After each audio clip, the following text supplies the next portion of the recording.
میں سارے پاکستان میں پھرا, مجھے پیسے اکٹھے کرنے تھے, شارٹیج تھی, ہمیں 12 کروڑ روپیہ اکٹھا کرنا تھا ہاسپٹل کھولنے کے لیے. تو میں 29 شہروں میں گیا, ایک بڑا ڈبہ پیچھے رکھا گاڑی میں, اور صبح سے ایک شہر میں پیسہ اکٹھا کرنا شروع کرتا تھا رات تک.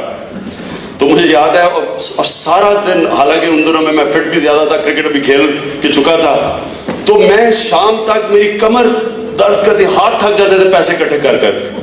تو صبح سے لے کے شام تک میں پیسے اکٹھے کرتا تھا, اور میرے پیچھے لوگ پڑے ہوتے تھے, مجھے لوگ دعوت دے رہے ہیں, جی آپ ادھر بھی آئیں, ادھر بھی. میں حیران ہو گیا, میں کہیں, اور میں نے جب لوگوں کو دیکھا, اور میں آپ کو ایک انسیڈنٹ بتاؤں, میں اسی طرح پیسے اکٹھے کر کے تھکا ہوا گھر پہنچا, تو میں بالکل یعنی کہ گرنے والا ہوا تھا. تو گھر کے باہر میں نے 3 آدمی کھڑے دیکھے, تو کہتے ہاں جی اسی وہ پیسے اکٹھے کیتے ہوئے نے, تو 11.5 نا. میں نے کہا فکر نہ کرو, میں کہا تمہارے پیسے کی مجھے ضرورت نہیں, میرے کافی اکٹھے ہو گئے ہیں. وہ چاہے نا, کہتے جی ہم نے پیسہ اکٹھا کیا ہوا آپ کے لیے. میں بڑا مشکل سے اپنے آپ کو کنٹرول کیا. وہ کھڑے آگے سے کھڑے ہو جائے, نہیں جی ہم نے پیسہ اکٹھا کیا. پیچھے شاہ کی گڑی تھی میرے زمان پاک کے پیچھے. میں نے کہا چلو ٹھیک ہے. میں بڑا اپنا, ان دنوں میں نیا, ابھی میں پالیٹکس میں نہیں آیا تھا, تو میں غصہ کنٹرول کر لیتا ہوں, انہوں میں تھوڑا ذرا مشکل تھا مجھے کنٹرول کرنا. بڑی مشکلوں سے میں کنٹرول کر کے بیٹھا ہوں. وہ گاڑی جاتی ہے ایسے ایسے کر کے پیچھے شاہ کی گڑی میں, تو اترتے ہیں ہم, تو وہ گلیوں میں مجھے لے جاتے ہیں. میں گلیوں میں, اب پالیٹکس میں تو عادت ہوگی, ان دنوں میں مجھے عادت ہی نہیں تھی. گلیوں ایسی وہ آ رہی ہے, گند پڑا ہوا ہے سارا طرف. میں ان کی طرف شکل دیکھوں, میں کدھر ہے, بس یہ ابھی ہے, ابھی ہے, ایسا کرتے کرتے لے گئے مجھے. تھوڑی دیر کے بعد میں دیکھتا ہوں کہ ایک مسجد میں لے جاتے ہیں. میں مسجد جاتا ہوں, میں ادھر ادھر, میں کدھر ہے پیسہ, میں ابھی اس سے پوچھ ہی رہا ہوتا ہوں, تو وہ لاؤڈ اسپیکر پکڑ کے, اچھا جی عمران خان مسجد میں آ گئے, جس نے پیسہ دینا آ جائے پیسہ دینے کے لیے.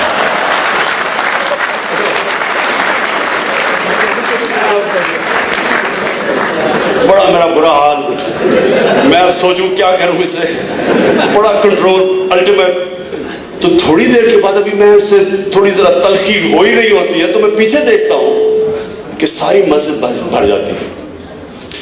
لیکن جو میں لوگ دیکھتا ہوں, میں ان کی شکلیں دیکھتا ہوں, عورتیں, بوڑھے لوگ, 10-10 روپے پکڑے ہوئے ہیں. میں, اور جنرلی مجھے اتنا افیکٹ ہوتا ہے اس سے, میں کہتا ہوں دیکھیں آپ اپنے پیسے رکھیں, آپ فکر نہ کریں, میں ہاسپٹل بنا لوں گا آپ کے پیسے کے بعد. نہیں جی ہم نے اس میں حصہ لینا ہے, اور ہماری خوشی ہے اس میں. اور مجھے 5-5, 10-10 روپے ان غریب لوگوں نے پکڑائے. تو میں نے ان سے پوچھا, میں آپ سے اسلام کی بات کر رہا تھا, میں نے ان سے پوچھا, میں نے کہا کہ آپ کیوں دے رہے ہیں پیسہ؟ اپنی آخرت کے لیے دے رہے ہیں, اپنی آخرت کے لیے دے رہے ہیں. اپنے سے ہٹ کے دوسروں کا سوچو. اور یہ جو ہمارے ملک میں پاور ہے, ہمیں سمجھ ہی نہیں ہے کہ یہ جو لوگ ہیں یہ بہت بڑے, آپ کے طاقتور آپ کے پاس قوم ہے. میں آپ کو ڈاکٹر اشفاق احمد خان کا, پتہ نہیں آپ نے کتنوں نے سنا ہوگا, بہت بڑا پاکستان کا انٹلیکچوئل تھا. تو ڈاکٹر اشفاق احمد خان مجھے ایک دفعہ کہانی سنا رہے, کہتے کہ میں ایک دفعہ گیا چائنا چیئرمین ماؤ کو ملنے, کیونکہ ان کا بڑا ہیرو تھا چیئرمین ماؤ. تو کہتا ہے چیئرمین ماؤ کا ایک دن ہوتا تھا جو یانگسی دریا, دی گریٹ پاتھ, وہ دریا کو پار کرتا تھا. تو ہزاروں لوگوں کی لائنیں لگی ہوتی تھی, وہ بھی لائن میں کھڑے ہو گئے. تو جب ان کی باری آئی چیئرمین ماؤ سے ہاتھ ملانے کے لیے, تو چیئرمین ماؤ نے پوچھا کہ ویئر آر یو فرام؟ اس نے کہا پاکستان. تو کہتا ہے چیئرمین ماؤ اس کو کہتا گریٹ کنٹری. تب ڈاکٹر اشفاق احمد خان سوچے کہ کیا یہ واقعی سیریسلی کہہ رہا ہے, کیا میرا کوئی مذاق تو نہیں اڑا رہا. کیونکہ آپ کو پتہ ہے ہمیں تھوڑی سیلف اسٹیم کا تو ہمارے حکمرانوں کی وجہ سے پرابلم ہو گیا, کیونکہ وہ کہہ دیتا I'm Italian, وہ بڑا خوش ہو جانا تھا.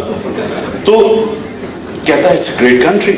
اور پھر کہتا اس نے مجھے ایک واقعہ بتایا, کہتا اس کا ایک ایمبیسڈر تھا جو کراچی کے اندر, ایک برج پارٹنر تھا اس کا.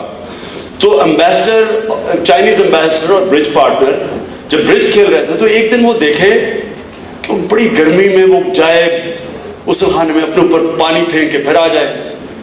تو اس نے اسے پوچھا کہ واٹس دا پرابلم, کیا مسئلہ کیا؟ کہتا میں پانی نہیں پی سکتا, گرمی بڑی ہے. اس نے کیوں؟ کہتا میں نے روزہ رکھا ہوا ہے. تو وہ چائنیز کہتا کہ چپ کر کے اس بہانے میں جا کے پانی پی لو، کس نے دیکھنا ہے؟ تو وہ جب اس نے کہا نا کہ یہ، تو چیئرمین ماؤ کہتا کہ جن لوگوں میں کسی ایک سپیریئر پاور کے لیے اس طرح کی سیلف ڈینائل ہے، یہ بڑی تکڑی قوم ہے، لیکن تمہیں ابھی نہیں پتا یہ۔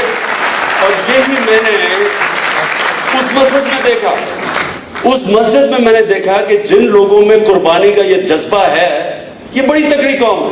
جب زلزلہ آیا تو میں دوسرے تیسرے دن پہنچ گیا، میں نے اپنی آنکھوں سے جو سینز دیکھے ہیں، اب میں یہ ہیٹی میں جو زلزلہ ہے یہاں کے سینز دیکھیں، اور میں نے جو وہاں بالا کوٹ میں پہنچا وہاں سینز دیکھے۔ 3 میل کا پہلے تو گاڑیوں کا کیو لگا ہوا تھا، 3 میل کا، اور سارے جگہ لوگ، کوئی بوڑھے بچے نوجوان امیر غریب جس کو جو ملے وہ سارے پہنچ گئے۔ ایک گاڑی کے اندر مجھے یاد ہے سوزوکی کے اندر ایک آدمی کی صرف شکل نظر آ رہی تھی، باقی سامان سے بھری ہوئی تھی ساری سوزوکی۔ اور وہاں میں نے جو لوگوں کا جذبہ دیکھا، یہ جو لوٹ مار آپ دیکھ رہے ہیں یہ کہیں وہاں نہیں ہوئی۔ لوگ تحمل میں بیٹھے، لوگوں کے اندر ایک جذبہ تھا قربانی کا، جو لوگوں نے دل کھولا سارے۔ ہمیں جو وہاں حادثہ ہوا تھا، یہاں تو ایک شہر میں ہوا نا، وہاں تو اتنا سپریڈ آؤٹ ایریا تھا، پہاڑی علاقے تھے، گاؤں تھے، تو جس طرح لوگوں کا جذبہ تھا، اور جتنی حکومت نہیں تھی اتنی زیادہ پبلک گئی تھی۔ تو یہ ہمارے پاس ایک بہت بڑی قوت ہے۔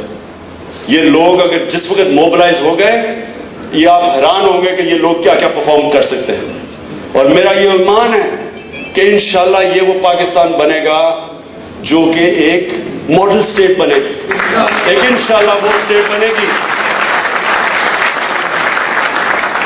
جو ایک مثال بنے گی، ایک ڈیموکریسی بنے گی، جو نیچرلی پاکستانی ہمیں ٹالرنٹ لوگ ہیں۔